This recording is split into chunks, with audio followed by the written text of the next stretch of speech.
नमस्कार। प्राइम समाचारमा स्वागत छ। म संगीता कटुवाल। म सुषमा श्रेष्ठ। सुरु गरौं अहिलेसम्मका प्रमुख समाचारबाट। प्रधानमन्त्री केपी ओलीद्वारा अदालतदेखि विपक्षी गठबन्धनमाथि आक्रमक, देउवालाई अवसरवादी प्रचण्डको पछि लागेको आरोप, माधव नेपाललाई प्रधानमन्त्रीमा प्रस्ताव नगरेको दावी। संस्कारको अभावमा ओलीले मन परी बोल्ने गरेको नेपालको टिप्पणी, ओली तानाशाही बन्दै गएको देउबाको आरोप, संसद विघटन सम्बन्धी मुद्दामा ठूलै षड्यन्त्र हुन सक्ने प्रचण्डको आशंका। एमालेका सांसदको सहयोगमा देउवालाई प्रधानमन्त्री बनाउनै नमिल्ने सरकारी पक्षको दावी, हस्ताक्षर कृत्य गरेको जिकिर, अदालतले राजनीतिमा हात हाल्न खोजेको आरोप। उपत्यकामा निषेधाज्ञा 1 हप्ता थपियो, चोर बिजोरका आधारमा सार्वजनिक यातायात चल्ने, देशैभर चलाउन पाउनुपर्ने व्यवसायीको माग, व्यवस्था गरे एक लौटी निर्णय गर्ने चेतावनी। आज देशभर 2444 जनामा कोरोना भाइरस संक्रमण पुष्टि, 3853 जना कोरोना मुक्त, 42 जनाको मृत्यु, अस्पतालमा बिरामीको चाप घट्न सकेन। अघिल्लो वर्ष चीनसँगको सीमामा दुईका सेनाबीच झडप भएपछि भारतले सतर्कता बढाउँदै सीमामा खटाएको सैनिकको संख्या बढाएर 50,000 पुर्याउने। र शहीद स्मारक ए डिभिजन लिग फुटबल प्रतियोगिता असोजको पहिलो साताबाट सुरु हुने, लिगका लागि जुलाई 30बाट खेलाडी दर्ता खुला गरिने।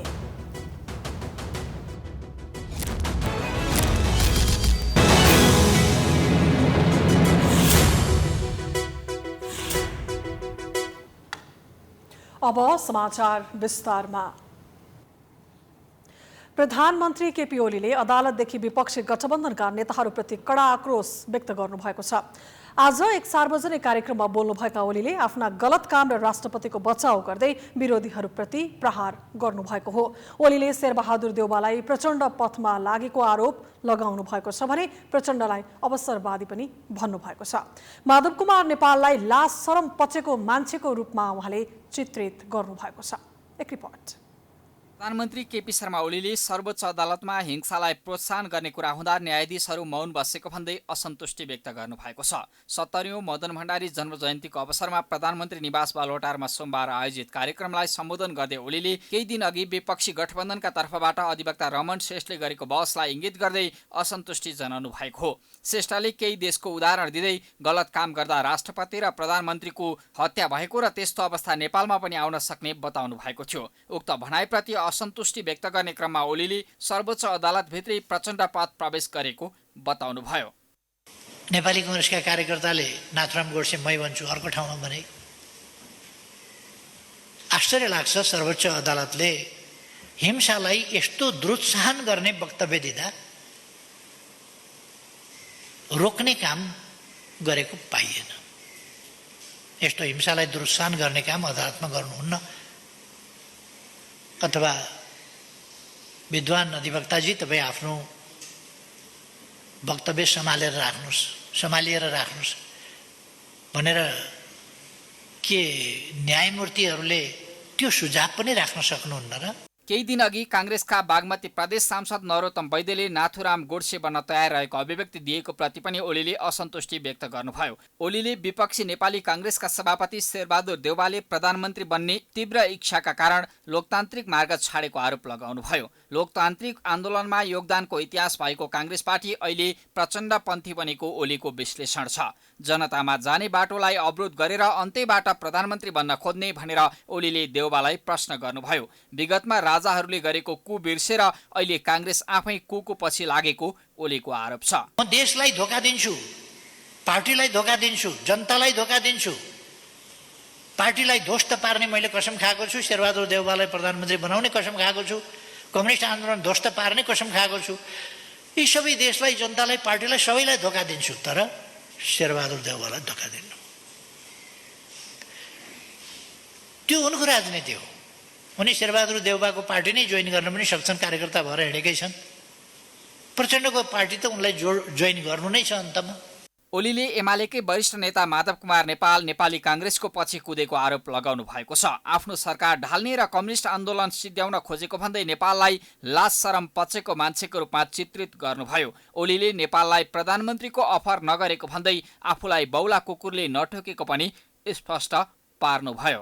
अहिले धाक के लगाएर हिँडेका छन् भने केपी ओलीले मलाई प्रधानमन्त्रीको प्रस्ताव राख्यो भनेर। मलाई बौला कुकुरले टोक्या छ र? कोही काम नपाएर, कोही नेपालमा नभेटाएर यस्ता मान्छेलाई प्रधानमन्त्रीको प्रस्ताव केपी ओलीले राख्ला? ओलीले नेकपा माओवादी केन्द्रका अध्यक्ष पुष्पकमल दाहालले सिद्धान्तको नभई अवसरवादी स्वार्थको राजनीतिमा लागेको आरोप लगाउनुभयो। लोकतान्त्रिक शासन प्रणाली विरुद्ध नै सशस्त्र युद्ध गरेर ठूलो मानवीय क्षति पुर्याएको भन्दै दाहालले कहिले गणतन्त्र आफूले ल्याएको त कहिले गणतन्त्र भन्दा राजा नै राम्रो भन्दै हिँडेको ओलीको टिप्पणी छ। दाहालले छेपारोको जस्तो गरी स्वार्थ र परिवेश अनुसार धारणा बदल्दै हिँडेको ओलीको ठहर छ। प्रचण्डले अस्ति राष्ट्रपति भन्दा त राजै राम्रो के भनेका मान्छेले छक्क माने। किन छक्क मान्ने? छेपारोले त रङ एक एकछिनमा फेर्छ त। खैरो खैरो मुढामा गयो भने खैरो खैरो खालको रङ बनाउँछ, अर्को खालको हरियो हरियोमा गयो भने हरियो हरियो रङ बनाउँछ, अलिक कालो बोक्रो भएका ठाउँमा पुग्यो भने त्यहाँ कालो कालो बनाउँछ। छेपारोले रङ फेर्छ त। कहिले कम्फर्टेबल सरकार बनाइदिन्छु भन्छ, कहिले यस्तो हुँदाखेरि पनि हाम्रा लोकतान्त्रिक छिमेकी के हेरेर बसेका छन्, किन हस्तक्षेप गर्दैनन् भन्छ। प्रधानमन्त्री ओलीले राष्ट्रिय जनमोर्चाको भूमिकामाथि पनि तीखो टिप्पणी गर्नुभएको छ। राष्ट्रिय जनमोर्चाले राजनीति र सिद्धान्तलाई नभई स्वार्थ नीतिलाई केन्द्रभागमा राखेर काम गरेको दाबी प्रधानमन्त्री ओलीको छ। ओलीले राजनीतिक दलका कार्यकर्तालाई विचारबाट चल्ने भन्दा पनि खेतालाका रूपमा प्रयोग गर्न थालिएको भन्दै विपक्षी गठबन्धनको आलोचना गर्नुभयो। राजनीतिलाई संसदबाट निरूपण गर्न नसक्नेहरू प्रधानमन्त्री माग्दै अदालत गएको भन्दै विपक्षीको विरोध गर्नुभयो। कार्यक्रममा प्रधानमन्त्री ओलीले मदन भण्डारीको योगदानको चर्चा गर्नुभएको थियो। विचारलाई व्यवहारमा कार्यान्वयन गर्ने सङ्गठित प्रयास स्वर्गीय मदन भण्डारीले गरेको भन्दै प्रधानमन्त्री ओलीले भण्डारीको राजनीतिक सोच, विचार, व्यवहार र समग्र योगदानको चर्चा गर्नुभएको थियो।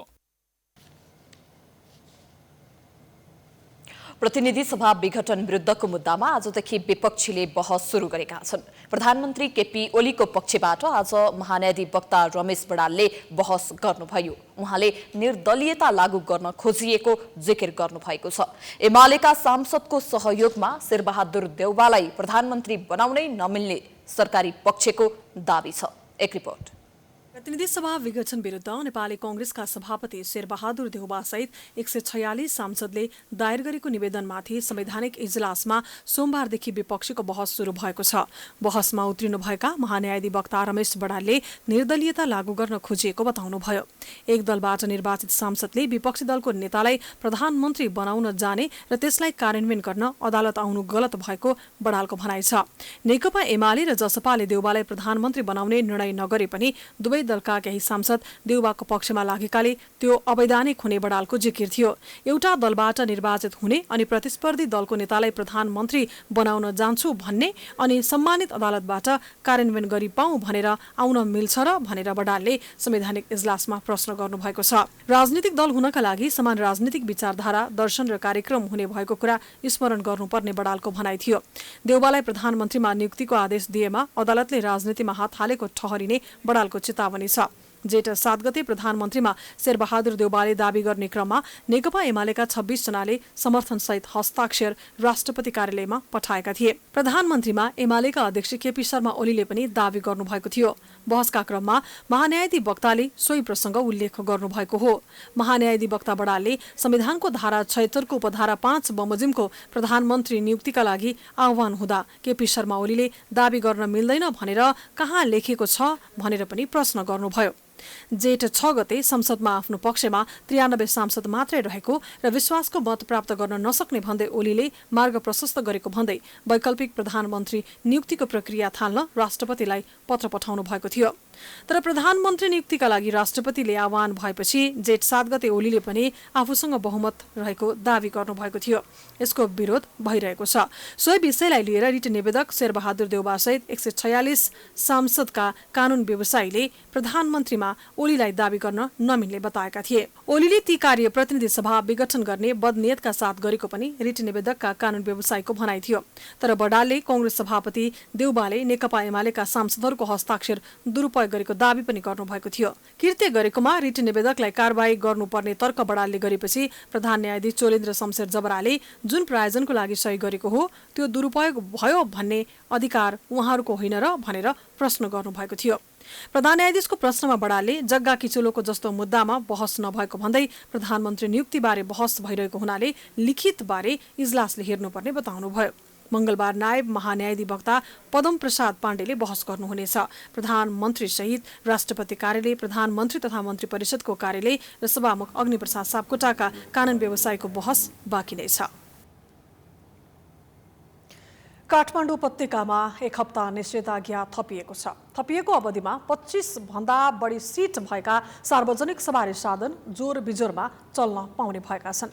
दैनिक उपभोग्य वस्तु तथा खाद्यान्न पसल पनि बिहानदेखि बेलुकी 6 बजेसम्म सञ्चालन गर्न पाइने भएको छ भने अन्य पसलहरू पनि बिहान 11 बजेदेखि बेलुका 6 बजेसम्म खोल्न दिइने निर्णय भएको छ।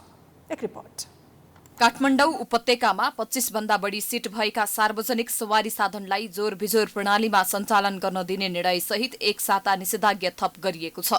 सोमबार बसेको काठमाडौँ, ललितपुर र भक्तपुरका प्रमुख जिल्ला अधिकारीहरूको संयुक्त बैठकले जारी निषेधाज्ञा असार 21 गतेसम्म थप गर्दै थप गरिएको निषेधाज्ञामा सार्वजनिक सवारी साधन सञ्चालन गर्न दिने निर्णय गरेको हो। सार्वजनिक यात्रुवाहक सवारी साधन सञ्चालन गर्दा स्वास्थ्य मापदण्डको पूर्ण परिपालना गर्दै भौतिक दूरी कायम हुने गरी कुल स्वीकृत सीट क्षमता भन्दा बढी संख्यामा यात्रु नराख्ने गरी बस्ने व्यवस्था मिलाउनु पर्ने काठमाडौँका प्रमुख जिल्ला अधिकारी कालीप्रसाद पराजुलीले जानकारी दिनुभयो। सार्वजनिक सवारी साधन बिहान 6 बजेदेखि साँझ 7 बजेसम्म मात्र सञ्चालन गर्ने प्रशासन कार्यालयको आदेशमा उल्लेख छ।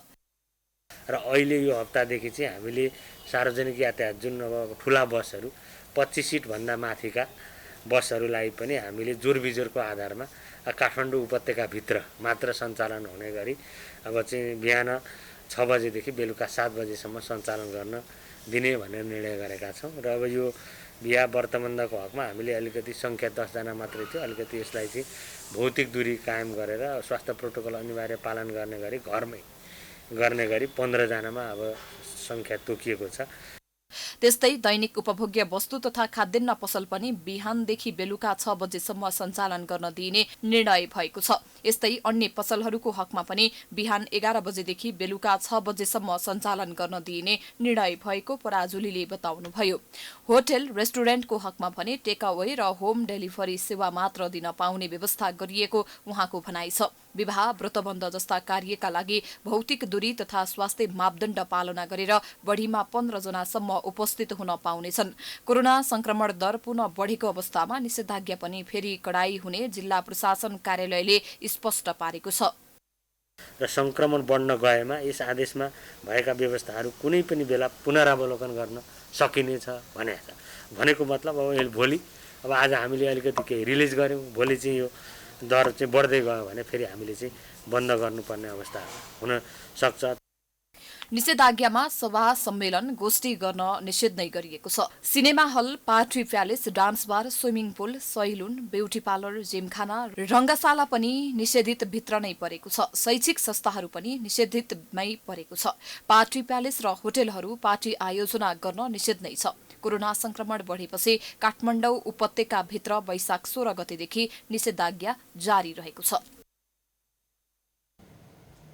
काठमाडौँ उपत्यकामा सार्वजनिक यातायात सञ्चालन गर्न दिने निर्णय भए पनि यसले यातायात व्यवसायीलाई हर्षित भने बनाउन सकेको छैन। लामो समय थन्क्याएर राखिएका सवारी साधनको पाट पूर्जा सही अवस्थामा छैनन्, खिया लागेका छन्, गाडीको छानो चोहिने भएको छ, इन्जिन बिग्रिएको छ। के भन्छन् त ती बसका सहारामा जीवन धान्ने व्यवसायी र श्रमिक। एक रिपोर्ट। कोरोना महामारीले गम्भीर असर पारेको क्षेत्रमध्ये सार्वजनिक यातायात पनि एक हो।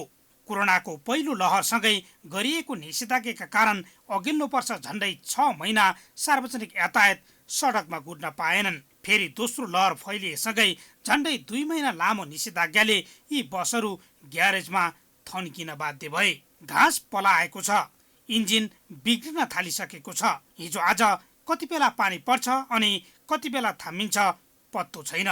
यसले थन्किएका गाडीको इन्जिन झनै बिग्रिएका छन्। सवारी साधन नचल्दा इन्जिन बिग्रिने सम्भावना बढी हुन्छ अनि कति बसका छतमा खिया लागेर पानी पनि चुहिन थालिसकेका छन्। 2 महिना भइसक्यो बिजोग छ नि अवस्था त। किस्ताहरू त हाल्नै पाएको नि छैन, पैसा नि छैन, किस्ता हालेकै नि छैन। 2 महिना भइसक्यो किस्ता नहाले। ब्याङ्कहरूले त किस्ता हाल भनिराखेको छ नि, अब किस्ता हाल्ने पैसा छैन कि किस्ता हाल्ने। हामी अब यो गाडी लिएर जाने हो, आउने हो, त्यो कमाउने हो, त्यो पहिला त्यो हो त्यस्तो थियो। अहिले एकदम नाजुक अलिक छ। गाडी स्थितिमा धेरै गाह्रो नै छ। जस्तै अब पहिला अब यस्तै थियो, गाडी अहिले तन्केको छ, अगाडि हामीले चलाएको छैन अनुसार। पहिला अब गाडी चलाउँदा ठिकै थियो, राम्रै थियो। अहिले खासै अब गाडी नचलाउनु त गाह्रो नै छ। जस्तै अब गाडी थन्किरहेछ, गाडी एक हिसाब गाडी बिग्रिरहेछ। अब सञ्चालन सधैँ गर्न पाएको भएदेखि गाडी बिग्रिनु पनि थिएन। यातायात क्षेत्र ठप्प हुँदा व्यवसायी र मजदुर मात्र होइन, सर्वसाधारणलाई पनि मार परेको छ। निजी सवारी साधन नहुनेहरूलाई अत्यावश्यक कामका लागि घर बाहिर निस्किँदा कि महँगो ट्याक्सी चढ्नुपर्छ कि त पैदल नै हिँड्नुपर्छ। अहिले झन्डै 3 लाख सार्वजनिक यातायात सडक बाहिर छन्। व्यवसायीसँगै यसमा आश्रित करिब 20 लाख मजदुरको रोजी रोटी पनि गुमेको छ। मजदुरहरूको आर्थिक अवस्था नाजुक छ। आज काम गरेर आजै पेट पाल्नुपर्ने बाध्यतामा रहेका श्रमिकहरू कठिनाइसँग गुजारा गरिरहेका छन्। कतिपय चालक र सहचालकलाई त गाँस बाँसकै समस्या परिसक्यो। अवस्था त एकदम नाजुक छ नि हजुर। अब 2 महिना भइसक्यो, अब कमै खाने भाँडै त्यही हो, गाडी हो होइन। अहिलेसम्म गाडी खुल्याएको छैन, चलाएको छैन। अब अरू सानसानो गाडीहरू जोरबिजोर गरिरहेछ। हाम्रो केही गरेको छैन, बस्ने खाने मात्रै छ। होटलमा खायो त्यतै तिर्नुपर्छ, कोठामा बस्यो त्यतै जताततै ऋण हुन्छ। खासै उपलब्धि राम्रो छैन हजुर एकदम। नेपाल सरकारले केही गर्ने होइन सबै अब हामीले नै अब साहुहरू नि कहाँबाट ल्याएर दिनु भयो। कमै गर्ने भाडा नै थन्केपछि ल्याएर दिने कुरा त भएन साहुहरूले नि। व्यवसायी माथि पनि कम सङ्कट छैन। उनीहरू मध्ये धेरैलाई त साधन किन्दा लिएको ऋण लिनै पोलिरहेको छ। त्यही साधनबाट कमाएर ऋण तिर्नुपर्ने व्यवसायीलाई अहिले ठुलो मर्का परेको छ अनि घर परिवार पाल्ने समस्या पनि। किस्ता हाल्नुपर्छ 60,000 महिनाको, घरमा बुढी पाल्नु पर्यो, छोराछोरी छ, गाडीको कमाइ मात्रैले अब गर्नु पर्यो सबै। के गर्नु छैन नि अब ब्याङ्कबाट तर बाहिर छ, अब कागजपत्र ऋण गर्ने बेला भयो, कमाइ छैन। समस्या सबै छैन हजुर। अब राख्दा अब गाडी धेरै पासपोर्ट झरेर मतलब त्यति बिग्रेर बस्छ, खेलाएर बस्छ। अब मोबिलहरू बाक्लो हुन्छ, अब गाडी कुर्नु पाउँदैन, दिँदै छैन हजुर। अब के गर्नु गाह्रो छ नि। बैङ्कले ऋणका लागि ताकेता गरे पनि किस्ता तिर्न नसक्दा समस्यामाथि समस्या थपिएको छ। ऋण काटेर गाडी किनेका व्यवसायीलाई ब्याज तिर्नै हम्मे भइसक्यो। बैङ्कले ब्याज र किस्ता बुझाउन ताकेता गरिरहन्छ। सोमबारको निर्णयले सबै यातायात व्यवसायी र श्रमिकको हितमा निर्णय गर्न नसके पनि केही अनुहारमा भने हाँसो ल्याएको छ। क्यामेरामा अर्जुन भण्डारीका साथ प्रकाश बमको रिपोर्ट। यसैबीच यातायात व्यवसायी र मजदुर सङ्घ संगठनका प्रतिनिधिहरूले असार 15 गतेबाट सार्वजनिक सवारी साधन सञ्चालन गर्ने सरकारको निर्णय एकाङ्की भएको भन्दै सच्याउन आग्रह गरेका छन्। उनीहरूले देशैभर सबै किसिमका सवारी साधन चलाउने व्यवस्था गर्न मागको सुनवाई नगरे आफूहरूले आगामी असार 18 गतेबाट देशभरका सम्पूर्ण सार्वजनिक सवारी साधनहरू चलाउने घोषणा समेत गरेका छन्। नेपाल यातायात व्यवसायी राष्ट्रिय महासंघ, नेपाल यातायात मजदुर सङ्घ, अखिल नेपाल यातायात मजदुर सङ्घ र नेपाल यातायात स्वतन्त्र मजदुर सङ्गठनले संयुक्त विज्ञप्ति निकालेर यस्तो चेतावनी दिएका हुन्।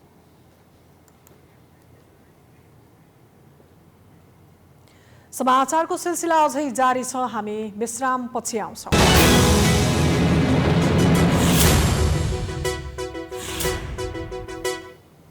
विश्रामपछि स्वागत छ। अब बाँकी समाचार। आज देशभर 2444 जनामा कोरोना पुष्टि भएको छ। यो सँगै आइतबारको भन्दा बढी हो। 6648 पीसीआर र 4992 जनाको एन्टिजेन परीक्षण गर्दा पीसीआरमा 1500 र एन्टिजेन परीक्षणमा 935 जनालाई कोरोना पोजिटिभ देखिएको हो। संक्रमित मध्ये काठमाडौँ उपत्यकामा 514 जनामा कोरोना पुष्टि भएको छ। काठमाडौँमा 355, भक्तपुरमा 112 र ललितपुरमा 47 जनामा संक्रमण पुष्टि भएको हो। अहिले संक्रमण दर 19.1% रहेको छ।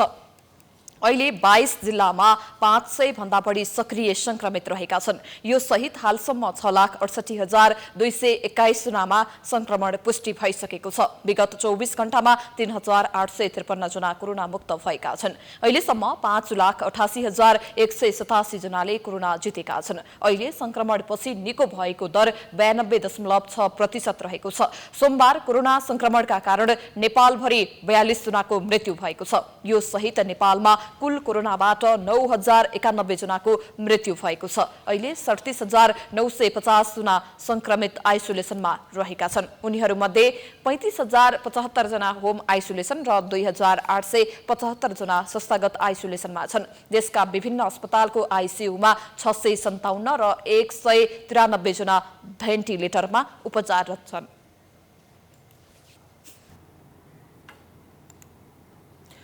कोरोनाको दोस्रो लहरका संक्रमितको संख्या काठमाडौँ उपत्यकामा जति घट्दो छ त्यति नै मात्रामा सरकारी अस्पतालको आइसियु तथा भेन्टिलेटरको आवश्यकता पर्ने गम्भीर समस्या भएका बिरामीको संख्या भने घट्न सकेको छैन।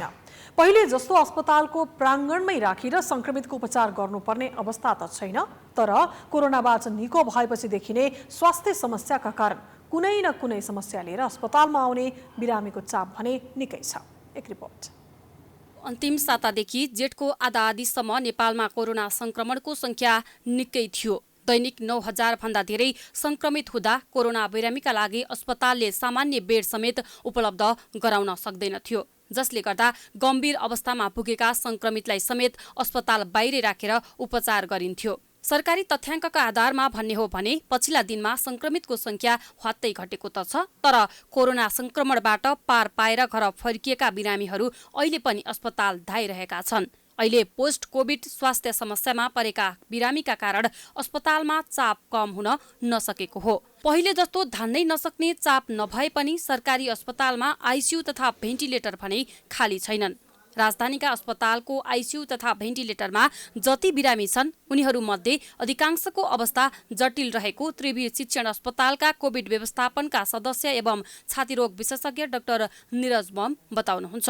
अहिले अस्पतालमा दैनिक आउने संक्रमितको चाप घट्दो रहे पनि पोस्ट कोभिडको समस्या लिएर फेरि अस्पताल आउने क्रम पनि त्यत्तिकै बढेको बम बताउनुहुन्छ। पछिल्लो समय अस्पतालमा आउने मध्ये अधिकांशमा पोस्ट कोभिडको समस्या देखिएको उहाँको भनाइ छ। अर्थात् चाहिँ अन्य कुनै फङ्गसहरू हैन, फङ्गल ढुसी इन्फेक्सनहरू यस्ता बिरामीहरू आउँदाखेरि चाहिँ फेरि पनि जोखिम उत्तिकै नै हुन सक्छ न्युमोनियामा चाहिँ हैन। तसर्थ एन्टिबायोटिकले उपचार गरिराखेको छौँ। जस्तो हामीले सुन्यौँ म्युकोरमाइकोसिस कालो ढुसीले पनि एकपटक चाहिँ निकै नै आक्रान्त पार्यो भारतका विभिन्न सहरहरूमा। त्यस्तै खालका विभिन्न अपर्चुनिस्टिक इन्फेक्सन अवसरवादी सङ्क्रमणले गर्दा फेरि छातीमा सङ्क्रमण हुने, शरीरका अन्य भागमा पनि सङ्क्रमण हुने, ज्वरो आउने, खोकी लाग्ने यस्ता समस्याहरू लिएर आइराख्नु भएको छ बिरामी। र अब भविष्यमा हेर्दै जानुपर्छ कतिको बिरामीहरू आउनुहुन्छ, किनभने अहिले त हाम्रो वार्डहरू कोभिडका बिरामीभन्दा पोस्ट कोभिडका बिरामीहरूले भरिने गरेका छन्। त्रिवी शिक्षण अस्पतालमा मात्रै होइन, काठमाडौँको सबैभन्दा पुरानो वीर अस्पतालमा पनि अहिले संक्रमितको चाप निकै घटेको छ। चाप घट्दै गर्दा अस्पतालमा दिनरात सेवा प्रदान गर्ने चिकित्सक तथा नर्सले केही राहत महसुस गर्न थालेका छन्। तर अहिले पोस्ट कोभिडको समस्या लिएर आउने बिरामीहरूका कारण उनीहरूको चिन्ता पनि फेरि बढ्न थालेको छ। संक्रमित हुँदाताका वा निको भएपछि पनि चिकित्सकको परामर्श बिना जथाभावी औषधिको प्रयोग गर्नेहरूमा यस्ता समस्या बढ्दै गएको छ। कोरोनाबाट संक्रमित भएकाहरूले निको भएपछि पनि ढुक्क भएर नबस्न तथा सावधानी अपनाउन चिकित्सकको आग्रह छ। अलिकता यो दिक्क लाग्ने, पहिलाको जस्तो यो त स्वतः स्फूर्त रूपमा आफ्नो मानसिक र शारीरिक अवस्था नरहने यस्तो चाहिँ समस्याहरू चाहिँ प्रायःजसो बिरामीहरूले चाहिँ जो बिरामीहरू स्पेसली जो चिकित्सक बिमारी थिए अथवा कडा रूपका कोरोना सङ्क्रमितका बिमारीहरू थिए उनीहरूले त्यस्तो भनिरहेका हुन्छन्। र यो सबैलाई चाहिँ हामी पोस्ट कोभिड सिन्ड्रोम भन्छौँ, तपाईँले भन्नुभएको जस्तै, अथवा यसलाई चाहिँ लङ कोभिड सिन्ड्रोम पनि भन्छौँ हामी, अथवा कोभिडबाट चाहिँ निको भइसकेपछि आएका बिरामीलाई हुने चाहिँ लक्षणहरूलाई चाहिँ हामी पोस्ट कोभिड सिन्ड्रोम भन्छौँ। र यो अहिले हामीले आफ्नो दैनिक ओपिडी बिरामीमा जो कोभिड बिरामीहरू फर्केर आउँछन् उनीहरूमा चाहिँ देखि नै रहेका छौँ यस्तो लक्षणहरू। एकातिर संक्रमण घट्नु र अस्पतालमा बिरामीको चाप घट्नुलाई सकारात्मक मान्न सकिन्छ, तर कोरोना संक्रमणबाट मुक्त भएकाहरू फेरि जटिल अवस्थामा आइपुग्ने अवस्थाले आउने दिनमा अझै जटिलता थप्न सक्ने चिन्ता बढ्दै गएको छ। अझै कोरोनाको तेस्रो लहर आउन सक्ने अनुमान छ। त्यो बेला संक्रमणले कस्तो भयावह अवस्था निम्त्याउँछ भन्ने यकिनका साथ भन्न सकिँदैन। दुविधाको यस्तो अवस्थामा नागरिकको जीवन रक्षाका लागि खोप बाहेक अर्को विकल्प हुन नसक्ने चिकित्सकको राय छ। नेकपा एमालेका नेता माधव कुमार नेपालले प्रधानमन्त्री तथा नेकपा एमालेका अध्यक्ष केपी शर्मा ओलीको भाषण रेकर्ड गरेर राख्न आग्रह गर्नुभएको छ। विपक्षी गठबन्धनका शीर्ष नेताहरूले सोमबार नागरिक समाजका अगुवा र बुद्धिजीवीहरूसँग गरेको छलफलमा आज ओलीले दिएका अभिव्यक्तिप्रति असन्तुष्ट देखिनुभएका नेपालले यस्तो आग्रह गर्नुभएको हो। ओलीले आजै नेता नेपालप्रति कटाक्ष गर्दै विभिन्न टिप्पणी गर्नुभएको थियो। नेता नेपाललाई प्रधानमन्त्री पद प्रस्ताव गर्न आफूलाई बौलाहा कुकुरले टोकेको छ र भन्ने अभिव्यक्ति प्रधानमन्त्री ओलीको थियो। प्रधानमन्त्रीले उक्त अभिव्यक्ति दिएको केही समयपछि संघीय संसद भवनमा विपक्षी गठबन्धनले बुद्धिजीवीसँग गरेको छलफलमा नेता नेपालले राम्रो प्रणाली मात्र भएर नहुने र संस्कार पनि चाहिने बताउनु भएको छ। प्रधानमन्त्री ओलीमा संस्कार नभएको नेपालको भनाइ छ।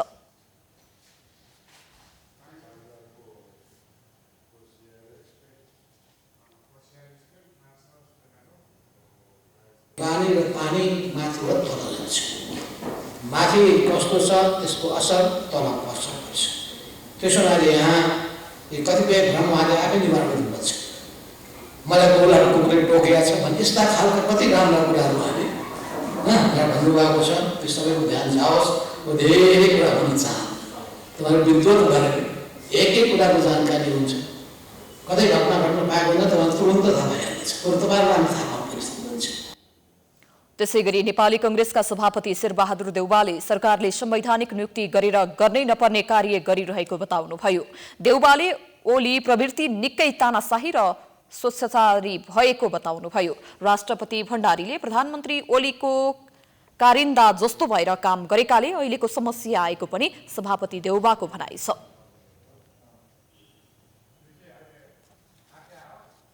ओलीको कारिन्दा जस्तो भएर राष्ट्रपतिको गरिमालाई गरेर आफैले यो दावा गरेर आऊ भनेर माग्ने, दावा गरेर आयो सिग्नेचरसहित हामी माग्दाखेरि चाहिँ उसले चाहिँ ओलीको कार्यक्रम जस्तो भयो गरिब त्यो चाहिँ उसले ठुलो राष्ट्रपति पदको चाहिँ ठुलो गरिमालाई हुन्थ्यो नि सिद्ध्याइन्छ।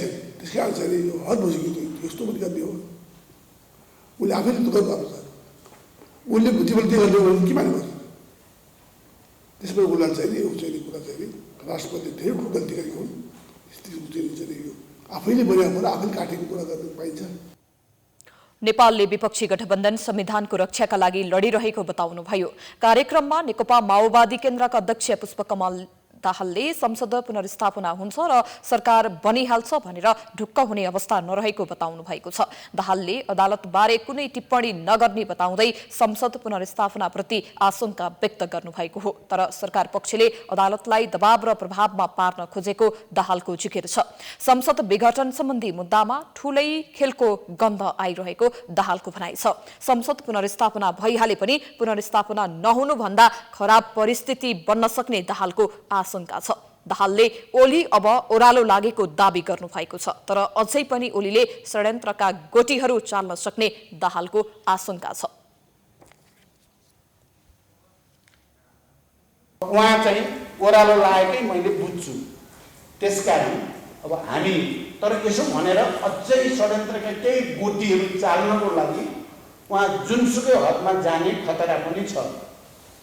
पटक पटक कुरा आए सङ्कटकालको पक्षमा। सङ्कटकाल भनेको स्वास्थ्य सङ्कटकाल मात्रै हो। यहाँ त जे गरे नै हुने भएको छ नि त। अहिले त प्रधानमन्त्री र राष्ट्रपति मिलेर जे गर्दै नै हुने। सायद उहाँहरूले विभिन्न इन्स्टिट्युसनसँग त्यसैको निम्ति कुरा पनि गर्नुभयो होला, गरिराख्नु पनि भएको होला, सहमति बनेको या नबनेको पनि होला। कार्यक्रममा अधिवक्ता, बुद्धिजीवी, नागरिक समाज लगायतका क्षेत्रका जानकारहरूले विपक्षी गठबन्धनलाई स्वार्थमूलक नभई उद्देश्य पूरा गर्न केन्द्रित हुनुपर्ने सुझाव दिएका थिए।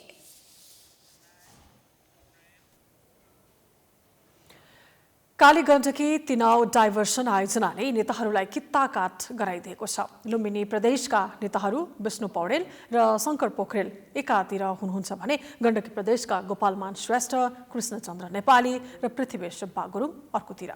लुम्बिनीतिरका नेताहरू आयोजना अघि बढाउन चाहन्छन्, गण्डकी कालीले रोक्न चाहन्छन्। आखिर किन दुई थरी कुरा आएको हो त? हेरौँ यो रिपोर्ट। काली गण्डकी तिनाउ डाइभर्सन आयोजना बन्यो भने त्यसले लुम्बिनी प्रदेशलाई फाइदा हुने निश्चित छ। उता गण्डकी प्रदेशमा भने नकारात्मक प्रभाव पार्नेछ। यही कारणले दुई प्रदेशबीच द्वन्द्व सुरु भएको हो।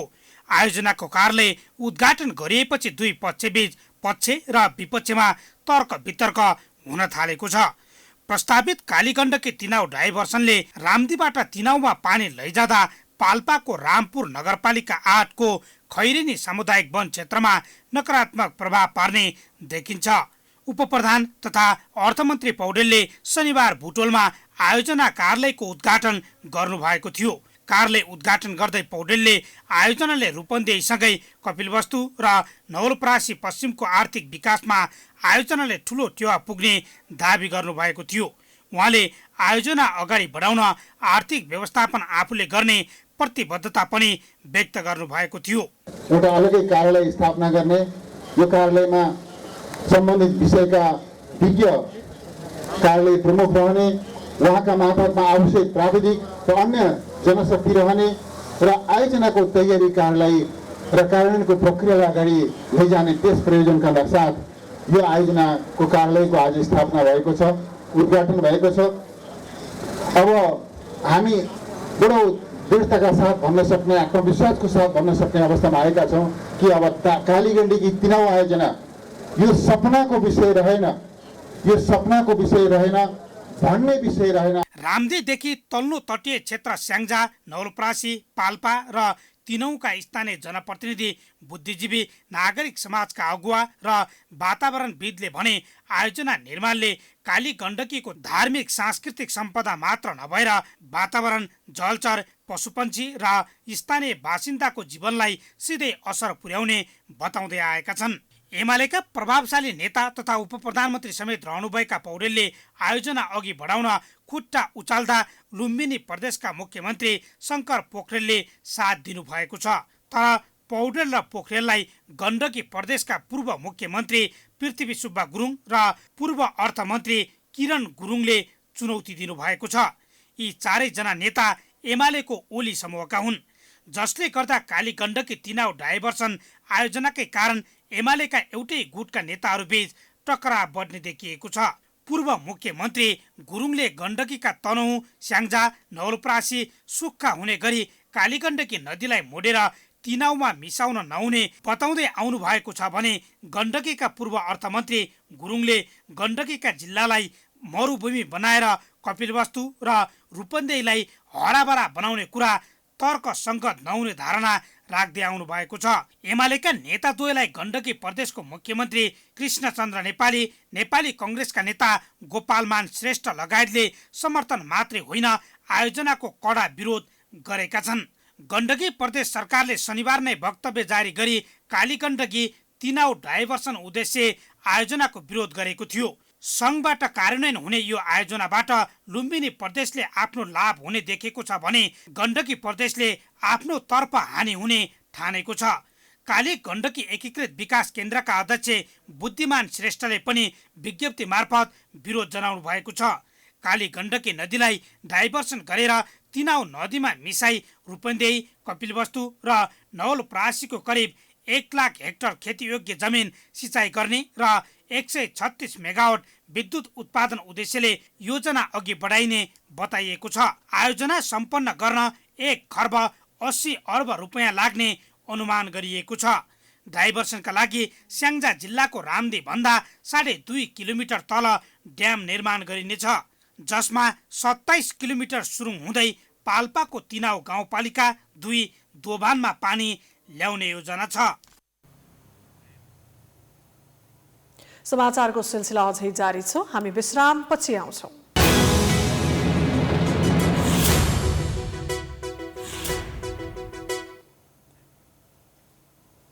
विश्रामपछि पुनः स्वागत छ। अब आर्थिक समाचार।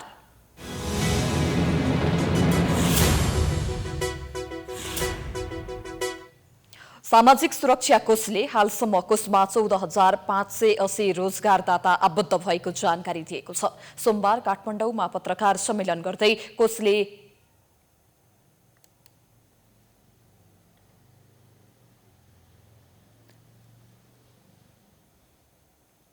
जनाएअनुसार 6,39,35,00,000 योगदान रकम संकलन भएको पनि जानकारी दिएको छ। यस्तै औषधि उपचार, स्वास्थ्य तथा मातृत्व सुरक्षा योजनामा 2047 योगदानकर्तालाई 3,91,00,000 दुर्घटना तथा अशक्तता योजनामा 91 योगदानकर्तालाई 26,91,000 दाबी भुक्तानी भएको कोषले जनाएको छ। त्यस्तै आश्रित परिवार सुरक्षा योजनामा 41 परिवारलाई 48,03,000 र वृद्ध अवस्था सुरक्षा योजनामा 874 योगदानकर्तालाई 6,97,00,000 रकम कोषबाट दाबी भुक्तानी भएको कोषका प्रवक्ता विवेक पन्थीले जानकारी दिनुभयो। 2078 जेठ र असार महिनाको योगदान रकम सरकारले जम्मा गरिदिने निर्णयले सरकारले कोषलाई उच्च प्राथमिकतामा राखेको पुष्टि गरेको उहाँले बताउनुभयो।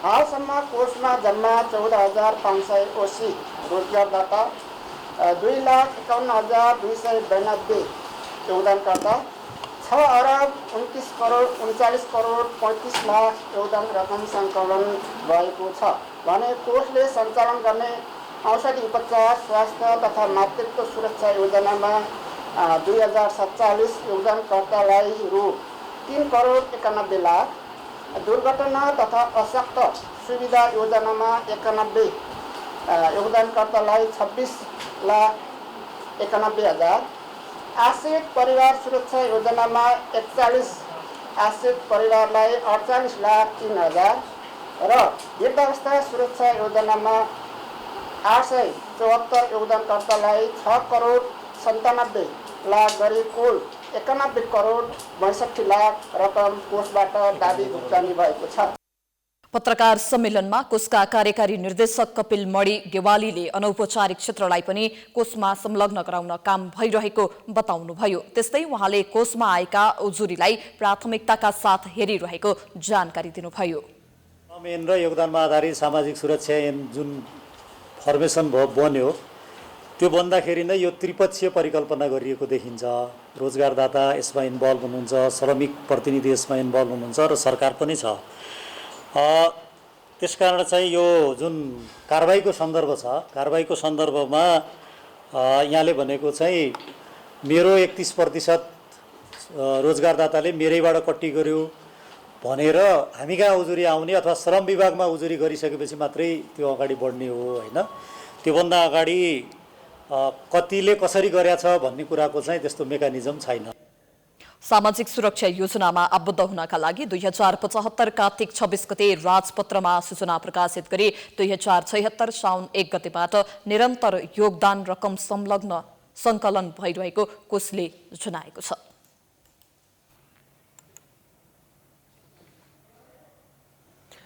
सोमबार दिनभरिको उतार चढाव पश्चात अन्तमा शेयर बजार बढेर बन्द भएको छ।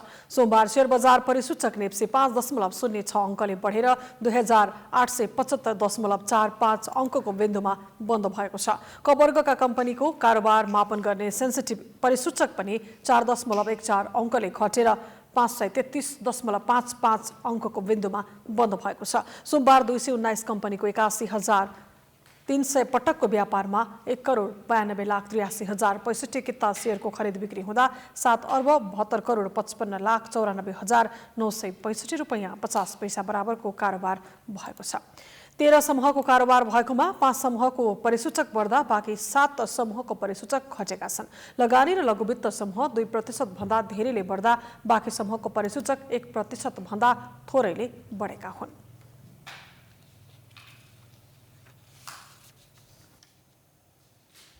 अब अन्तर्राष्ट्रिय समाचार।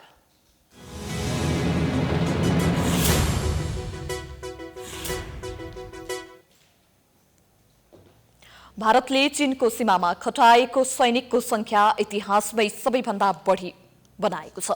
भारतले विश्वकै दोस्रो ठूलो अर्थतन्त्र भएको पारम्परिक शत्रु मुलुकको सीमामा अतिरिक्त 50,000 सैनिक खटाएको ब्लुमबर्गले जनाएको छ। भारत र चीन बीच सन् 1962 मा युद्ध भएपछि सामान्य घटना बाहेक ठूला युद्ध भएको छैन। चीनसँग नजिक रहेको पाकिस्तानसँग भने काश्मीर विवादलाई लिएर 3 पटक युद्ध भइसकेको छ।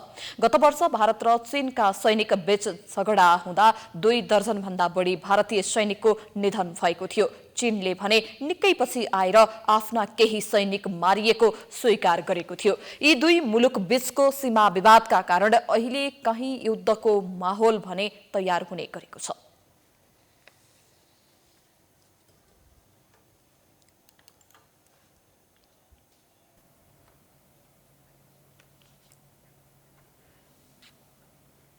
अब खेलकुद समाचार।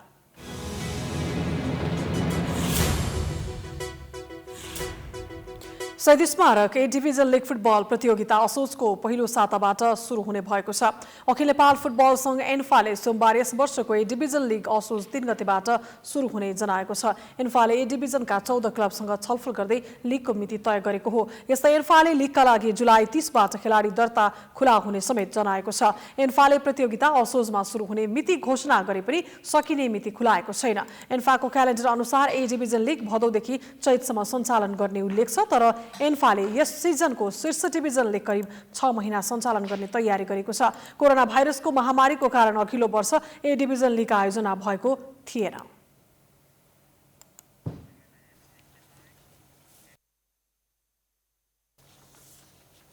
यो सँगै हामी समाचारको अन्त्यमा आइपुगेका छौं। जाँदा जाँदै प्रमुख समाचार पुनः एकपटक। प्रधानमन्त्री केपी ओलीद्वारा अदालतदेखि विपक्षी गठबन्धनमाथि आक्रामक, देउबालाई अवसरवादी प्रचण्डको पछि लागेको आरोप, माधव नेपाललाई प्रधानमन्त्रीमा प्रस्ताव नगरेको दाबी। संस्कारको अभावमा ओलीले मन परी बोल्ने गरेको नेपालको टिप्पणी, ओली तानाशाही बन्दै गएको देउबाको आरोप, संसद विघटन सम्बन्धी मुद्दामा ठूलै षड्यन्त्र हुन सक्ने प्रचण्डको आशंका। एमालेका सांसदको सहयोगमा देउबालाई प्रधानमन्त्री बनाउनै नमिल्ने सरकारी पक्षको दाबी, हस्ताक्षर किर्ते गरेको जिकिर, अदालतले राजनीतिमा हात हाल्न खोजेको आरोप। उपत्यकामा निषेधाज्ञा एक साता थपियो, जोर बिजोरका आधारमा सार्वजनिक यातायात चल्ने, देशैभर चलाउनु पाउनुपर्ने व्यवसायको माग, व्यवस्था गरी एकलौटी निर्णय गर्ने चेतावनी। आज देशभर 2444 जनामा कोरोना भाइरस संक्रमण पुष्टि, 3853 जना कोरोना मुक्त, 42 जनाको मृत्यु, अस्पतालमा बिरामीको चाप घट्न सकेन। अघिल्लो वर्ष चीनसँगको सीमामा सेना बीच झडप भएपछि भारतले सतर्कता बढाउँदै सीमामा खटाएको सैनिकको संख्या बढाएर 50,000 पुर्याइयो। र शहीद स्मारक ए डिभिजन लिग फुटबल प्रतियोगिता असोजको पहिलो साताबाट सुरु हुने, लेगका लागि जुलाई 30 बाट खेलाडी दर्ता खुला गरिने।